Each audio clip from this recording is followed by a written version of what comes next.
Pour finir, je voudrais quand même vous parler de mon dernier ouvrage, donc, qui est paru en pleine pandémie,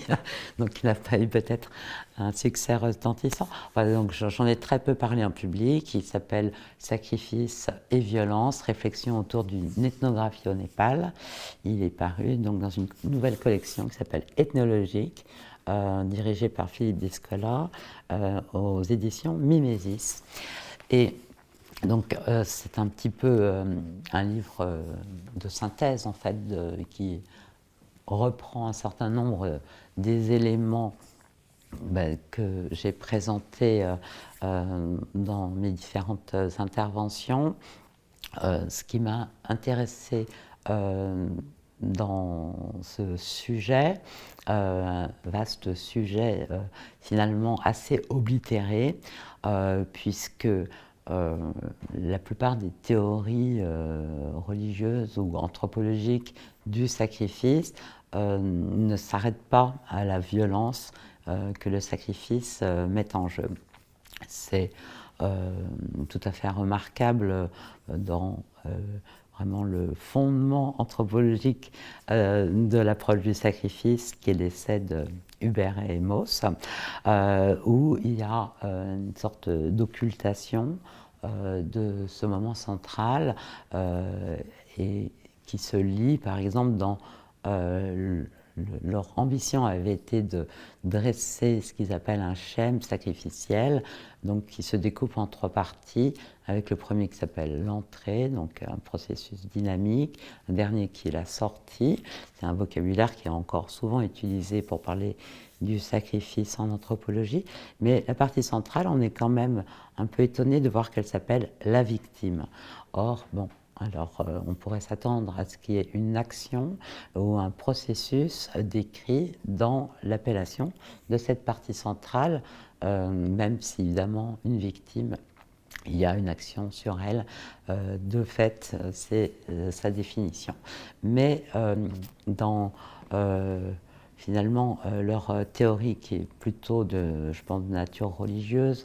que vraiment anthropologique, il s'agit d'une montée en sacralisation et d'une descente. Et ce qui se passe à l'apex de cette double pente n'est pas assez, je pense, réfléchi, alors qu'il me semble que la mise à mort sacrificielle, en tout cas dans le contexte du Népal, mais je pense dans beaucoup d'autres contextes, a un rôle très important comme, on va dire, forme absolue, poussée à son extrémité, de violence légitime, c'est-à-dire de mise à mort décidée par un contexte qui n'a rien à voir avec les relations entre la personne qui décide la mise à mort et la personne qui va être exécutée, mais qui a à voir avec souvent la répétition d'un acte qui a permis d'organiser le monde, et c'est évidemment le cas dans le monde hindou, où l'ensemble de la société est créé par le sacrifice de l'être primordial, et dans le contexte du Népal va être réorganisé lors du grand sacrifice royal où l'on met à mort des buffles, qui est l'occasion de reconfirmer chaque groupe de caste à son occupation idéale première, celle qui lui a été attribuée lors du sacrifice primordial, et également l'occasion pour le roi de renouveler son pouvoir sur cette organisation. Donc, mais ce qui est intéressant au Népal, c'est que ce modèle-là, il est partagé dans tous les anciens petits royaumes qui constituent le Grand Népal, on va dire, mais sous des modalités très différentes. Et là, on voit que le pouvoir politique a plusieurs manières d'utiliser cette mythologie et cette violence légitime pour réasseoir son pouvoir, soit qu'il remet véritablement chacun à sa place, qu'il réorganise l'ordre, soit au contraire qu'il l'ouvre avec la mise à mort, cette violence légitime, le désordre et la compétition entre ces gens pour ensuite la réorganiser. Et on trouve ces deux modalités de mise à mort sacrificielle au Népal. J'ai voulu compléter cette étude de la légitimité de la violence sacrificielle et donc précisément de la perpétuation de cette pratique comme image de violence légitime à travers la contestation de, on va dire, la plus grande cérémonie sacrificielle qui existe au Népal, qui est aussi considérée comme la plus grande cérémonie sacrificielle au monde, puisque c'est jusqu'à 250 000 buffles qui ont pu être mis à mort dans ce lieu saint, dont j'ai pu faire un peu l'ethnographie, qui est un site en fait attaché à une population tribale qui a pris un essor particulier du fait que la divinité lignagère qu'il vénérait a été reconnue comme particulièrement puissante, au début par une petite région, et puis ça a pris une ampleur extrême en l'espace de 3 décennies, on va dire. Et donc, après, finalement, cette nouvelle forme de légitimité du sacrifice sanglant qui était le sacrifice, l'autosacrifice du martyr, on a vu un mouvement de contestation du sacrifice animal porté entre autres par ceux qui sont exclus du sacrifice sanglant, les brahmanes, les femmes, toutes ces personnes qui, lors des sacrifices sanglants, restent à distance, les femmes, puisqu'elles n'ont pas le droit même souvent d'assister au sacrifice. Le sacrifice du dasagne étant en fait l'unique occasion où elles sont véritablement conviées, sinon les sacrifices lignagés, les cultes aux divinités des sommets, etc., elles en sont presque toujours exclus. Et puis ces brahmanes qui ont aussi interdiction depuis fort longtemps, en tout cas dans l'Inde ancienne apparemment ils offraient bien des victimes, mais avec d'autres modalités, par étouffement ou offrande au feu. En tout cas, c'est peut-être cette forme sanguinaire qui leur est strictement interdite. Et donc, émanant de ces deux groupes de population, ainsi que beaucoup de citadins, de personnes éduquées qui ont des contacts avec le monde occidental, etc., grossi d'associations internationales pour la défense des animaux, de courants religieux végétariens indiens. Donc il y a eu toute une nébuleuse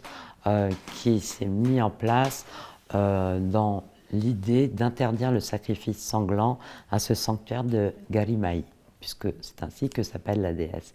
Et ça a culminé en fait par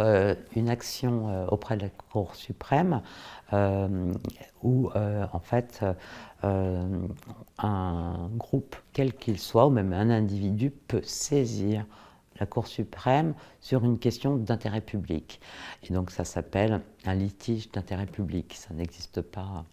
en France sous cette forme-là. Et donc, ce qui est intéressant, ce sont les arguments contre le sacrifice qui sont présentés, les réponses des différentes parties concernées, en particulier des prêtres indigènes, et puis surtout la réponse du juge suprême qui, en fait, va, en tant que brahmane que sont pratiquement l'immense majorité des juges, va s'en référer en fait à des corpus de textes hindous, mais sans même les préciser, en expliquant que le sacrifice n'est pas une pratique religieuse. Ce qui peut faire sourire au départ, mais en fait c'est un point très important. Pratique religieuse dans le sens de dharma, il explique que dans tous les textes hindous, jamais on ne voit un dieu ou une personne bonne pratiquer un sacrifice sanglant, tandis que c'est très courant chez les démons, les êtres malfaisants. Et donc ça ne peut pas être considéré comme faisant partie du dharma, puisque ce sont des personnes qui n'en relèvent pas, qui s'adonnent à cette pratique. Et évidemment, en mettant en avant cet argument, eh bien, il n'y a plus de protection du sacrifice animal comme pratique dharmique, c'est-à-dire pratique religieuse que la loi protège au Népal, comme dans d'autres contextes. Et donc, c'est vrai que ce jugement est intéressant puisque finalement il expose un argument qui pourrait être repris par la suite pour interdire cette pratique. Mais il va tempérer sa décision en faisant valoir que, il explique clairement à quel point il trouve que les prêtres locaux sont des barbares, etc. Donc il n'y a absolument pas de prise en considération pour les spécificités de ce groupe en tant que tribu, qui peut avoir ses propres traditions religieuses, qui ne devraient pas être évaluées qu'à l'aune des textes hindous, mais il considère que de très nombreux hindous fidèles marquent là leur dévotion, puisqu'effectivement il y a 4 à 5 millions de pèlerins, de dévots qui participent à ce culte, et que il ne faut pas brutaliser, brusquer toute cette foi rassemblée. Donc voilà, on a un exemple finalement très concret de ce que les tribaux dans les années 90 ont dénoncé sous le terme de brahmanocratie, mais à ma connaissance, personne n'a répondu à cette réponse en faisant valoir le problème qui pouvait soulever. Donc, on va dire le culte en question, mais plus largement, on va dire le sacrifice animal est en suspens, parce que les arguments sont bien là, la décision n'a pas été prise. Et voilà, et donc, mais je finis en fait mon ouvrage de façon, en ayant un peu fait une permutation dans le temps, puisque le mouvement maoïste a préexisté à cette attaque organisée contre le sacrifice animal. Mais les deux sont un peu liés, parce que les maoïstes, en fait, tout en s'offrant eux-mêmes en sacrifice, en allant, on va dire, beaucoup plus loin à nos yeux que l'offrande d'un animal, ont condamné eux-mêmes le sacrifice animal, puisque c'était le sacrifice royal par excellence. Et donc ils ont interdit la pratique dans de très nombreux villages. Et finalement, ils ont été peut-être les premiers à introduire une forme un peu particulière en fait, de sacrifice brahmanique, qui est le sacrifice de soi, qui est le seul qui est valorisé par les brahmanes et donc par les textes qui ont écrit les brahmanes qui ont écrit ces textes,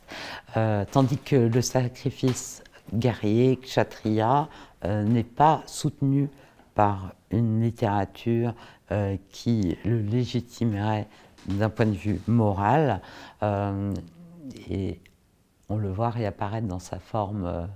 composite, qui est le sacrifice du martyr,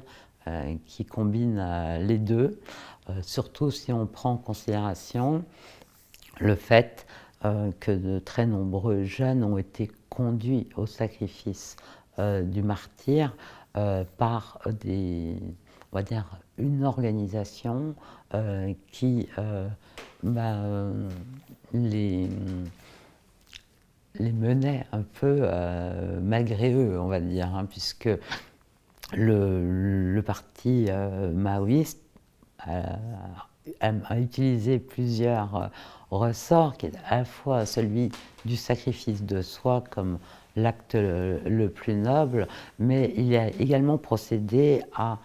des enlèvements massifs de la population pour les attirer vers ce camp auto-sacrificiel et d'une certaine façon les a captés dans ce grand mouvement sacrificiel par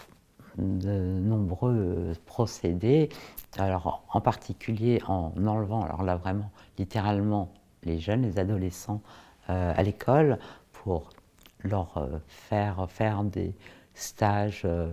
de musique, parfois des petits entraînements militaires, etc. Mais ça pouvait être des enlèvements qui duraient plusieurs mois et donc qui, évidemment, du point de vue des parents, étaient absolument terrorisants. Mais il a aussi procédé à des enlèvements généralisés, mais de villages entiers. Quand il prévoyait de faire un grand meeting, il avait besoin de la présence du peuple pour lequel il existait, il œuvrait, et donc on ratissait dans une grande région une personne par maison pour les emmener à ces meetings qui étaient eux-mêmes des scènes sacrificielles, sachant que tout meeting maoïste pouvait être l'occasion de votre mise à mort par les hélicoptères des forces armées, et ça s'est produit beaucoup. En tout cas, c'était comme ça que c'était vécu. Et donc, il y a eu aussi ce basculement des personnes emmenées dans ces meetings qui, en fait, assistaient à un spectacle qui prenait une dimension vraiment vitale, quoi. Et ce qui est impressionnant, c'est de voir à quel point tous se le décrivent comme un rêve, comme quelque chose d'excessivement beau, probablement à la hauteur de la mise en danger simultanée, et donc de ces mélanges d'effroi et de beauté que leur proposait le mouvement dans cette grande cérémonie sacrificielle où bon, il y avait tellement de traits sacrificiels, j'aurais peut-être pas le temps de tous les développer, mais voilà, je voulais finir là-dessus.